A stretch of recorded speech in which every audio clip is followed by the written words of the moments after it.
Boa tarde. Iremos iniciar escutando a Ave Maria e logo após a leitura e o comentário do Evangelho segundo o Espiritismo com a participação de Dona Gislaine Protásio.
Minhas irmãs, irmãos queridos, mais uma vez aqui reunidos nessa conexão amorosa e fraterna, contando e pedindo as bênçãos do nosso divino e amado Mestre Jesus.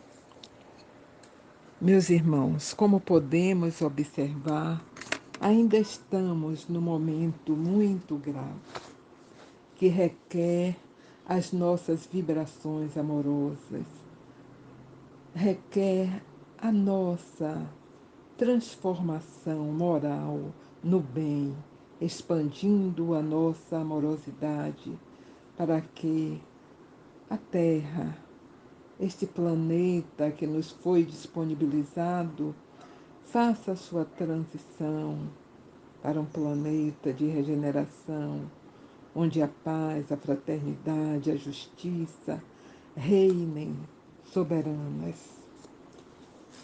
Estamos dando continuidade aos estudos do Evangelho segundo o Espiritismo. Hoje iniciaremos o estudo do capítulo 10, ainda com as bem-aventuranças. Bem-aventurados os que são misericordiosos. Perdoai para que Deus os perdoe. Bem-aventurados os que são misericordiosos, porque misericórdia obterão.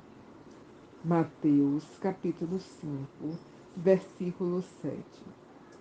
Se perdoardes aos homens as faltas que cometerem contra vós, também vosso Pai Celestial vos perdoará os pecados.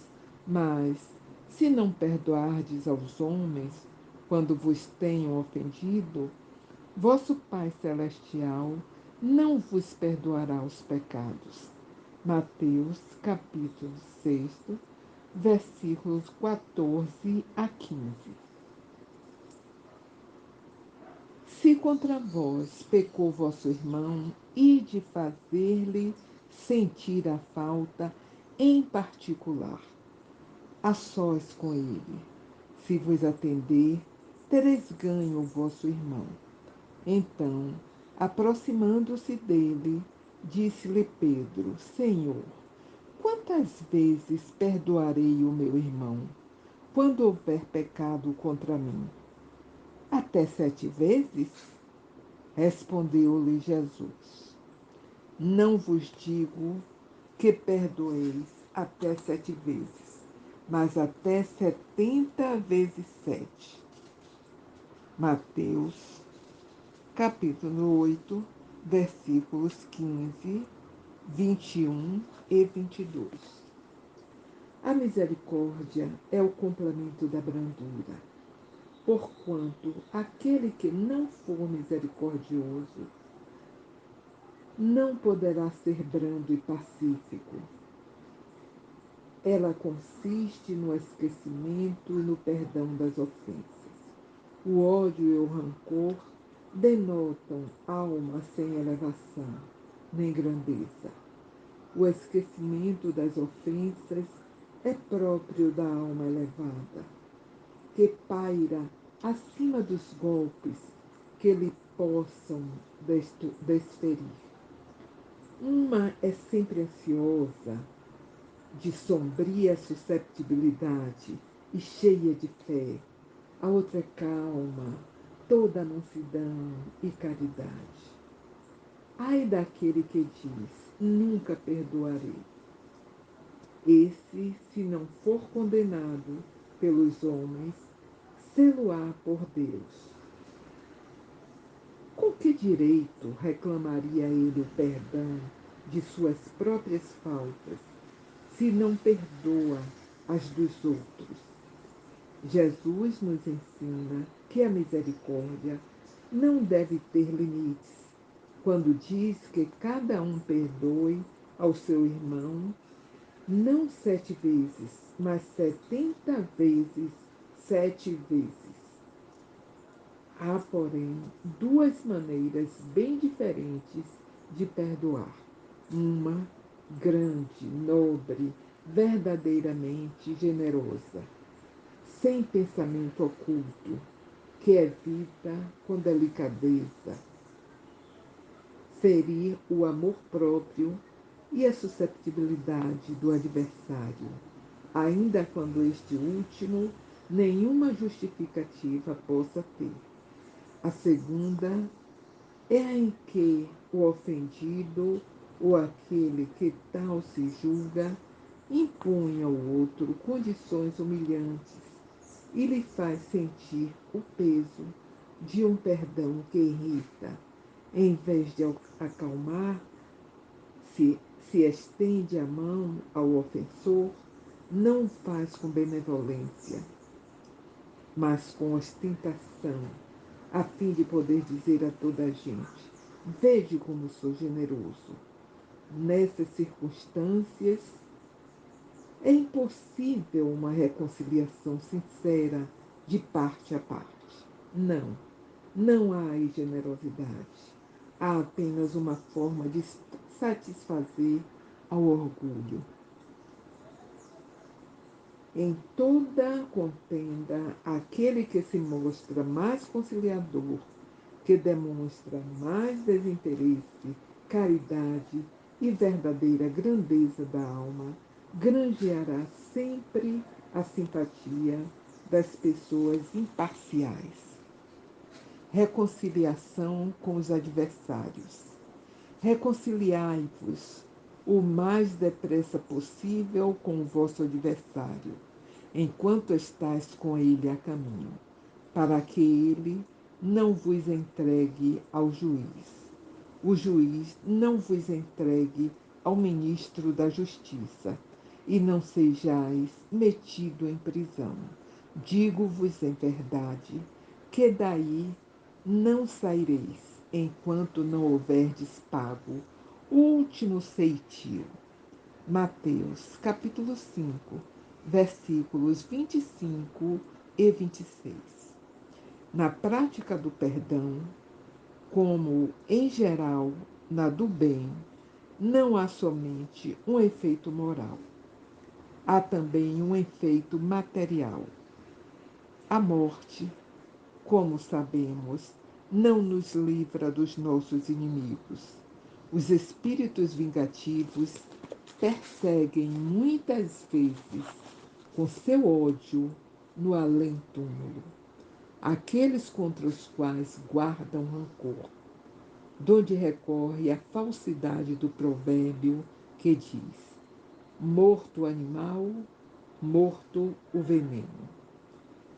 Quando aplicado ao homem, o espírito mau espera que o outro, a quem ele quer mal, esteja preso ao seu corpo e, assim, menos livre para mais facilmente atormentar, ferir nos seus interesses ou nas suas mais caras afeições. Nesse fato reside a causa da maioria dos casos de obsessão, sobretudo dos que apresentam certa gravidade. Quais os de subjugação e possessão? O obsidiado e o possesso são, pois, quase sempre vítimas de uma vingança, cujo motivo se encontra em existência anterior e à qual o que a sofre deu lugar pelo seu proceder. Deus o permite para os punir do mal que a seu turno praticaram, ou, se tal não ocorreu, por haverem faltado com a indulgência e a caridade, não perdoando. Importa, conseguintemente, do ponto de vista da tranquilidade futura, que cada um separe, quanto antes, os agravos que haja causado ao seu próximo, que perdoe aos seus inimigos, a fim de que, antes que a morte lhe chegue, esteja apagado qualquer motivo de dissensão, toda causa fundada de ulterior animosidade. Por essa forma, de um inimigo encarniçado neste mundo, se pode fazer um amigo no outro. Pelo menos o que assim procede, põe de seu lado o bom direito a Deus. Não consente que aquele que perdoou sofra qualquer vingança. Quando Jesus recomenda que nos reconciliemos o mais cedo possível com o nosso adversário, não é somente objetivando apaziguar as discórdias no curso da nossa atual existência. É principalmente para que elas se não perpetuem nas existências futuras. Não saireis de lá, da prisão, enquanto não houverdes pago até o último centavo. Isto é, enquanto não houverdes satisfeito completamente a justiça de Deus. O sacrifício mais agradável a Deus. Se, portanto, quando fordes depor vossa oferenda no altar, vos lembrardes de que o vosso irmão tem qualquer coisa contra vós, deixai a vossa dádiva junto ao altar e ide, antes reconciliar-vos com o vosso irmão. Depois, então, voltai e oferecê-la. Voltai a oferecê-la. Mateus, capítulo 5, versículos 23 e 24. Quando diz, ide, reconciliai-vos com vosso irmão, antes de depordes a vossa oferenda no altar, Jesus ensina que o sacrifício mais agradável ao Senhor é o que o homem faça do seu próprio ressentimento, que, antes de se apresentar para ser por ele perdoado, precisa o homem haver perdoado e reparado o agravo que tenha feito a algum de seus irmãos. Só então a sua oferenda será bem aceita, porque virá de um coração expungido de todo e qualquer pensamento mau. Ele materializou o preceito, porque os judeus ofereciam sacrifícios materiais. Cumpria-lhe conformar suas palavras aos usos ainda em voga. O cristão não oferece dons materiais, pois que espiritualizou o sacrifício. Com isso, porém, o preceito ainda mais força ganha. Ele oferece sua alma a Deus, e essa alma tem de ser purificada. Entrando no templo do Senhor, deve ele deixar fora todo sentimento de ódio e de animosidade, todo mau pensamento contra seu irmão. Só então os anjos levarão sua prece aos pés do Eterno. Eis aí o que ensina Jesus por estas palavras. Deixai a vossa oferenda junto do altar e de primeiro reconciliar-vos com o vosso irmão, se quiserdes ser agradável ao Senhor. O argueiro e a trave no olho. Como é que vedes um argueiro no olho do vosso irmão, quando não vedes uma trave no vosso olho? Ou, como é que dizeis ao vosso irmão, deixa-me tirar um argueiro do teu olho, vós que tendes no vosso uma trave? Hipócritas, tirai primeiro a trave do vosso olho, e depois então vede como podereis tirar o argueiro do olho do vosso irmão. Mateus, capítulo 7, versículos 3 a 5. Uma das insensatezes da humanidade consiste em vermos o mal de outrem, antes de vermos o mal que está em nós. Para julgar-se a si mesmo, fora preciso que o homem pudesse ver seu interior num espelho, pudesse, de certo modo, transportar-se para fora de si próprio, considerar-se como outra pessoa e perguntar: Que pensaria eu se visse alguém fazer o que faço?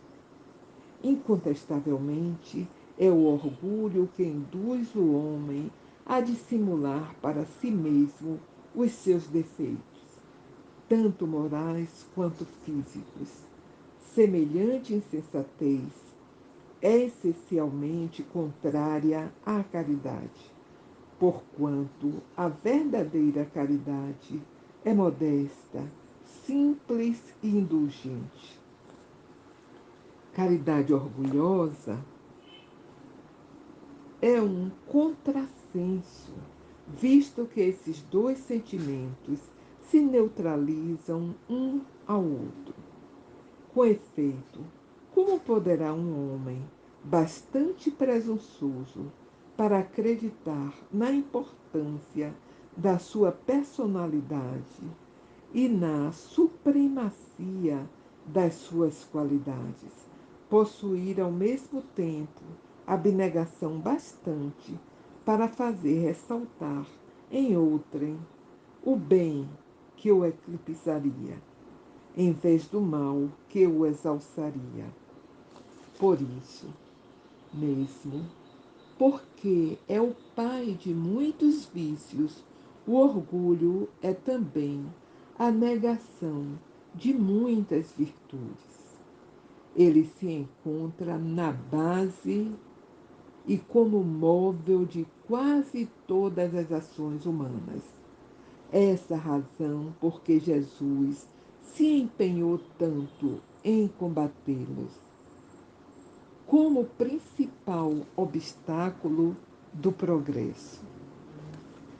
Meus irmãos, acabamos de ver, de ouvir as belas lições que o Evangelho, segundo a doutrina espírita, nos traz, analisando aquilo que o Mestre Jesus veio nos ensinar.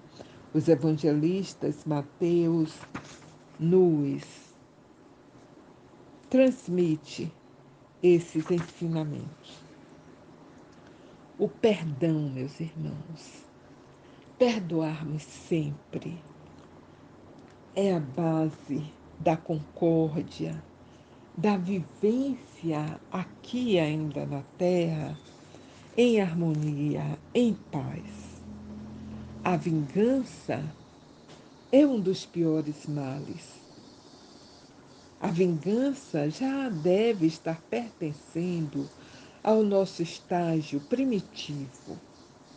Sim, devemos perdoar sempre, estarmos com o coração aberto, amoroso e manso, conforme Jesus tanto procurou nos exemplificar.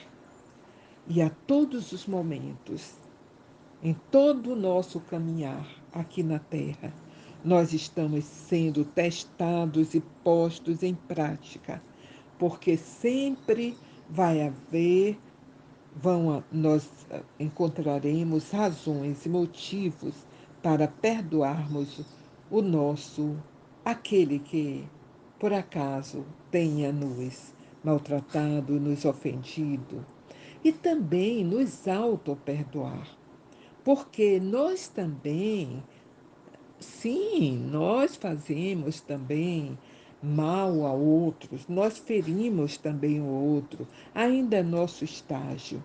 Então, nós também devemos nos perdoar nesse caminhar evolutivo. A reconciliação com os adversários enquanto estamos aqui.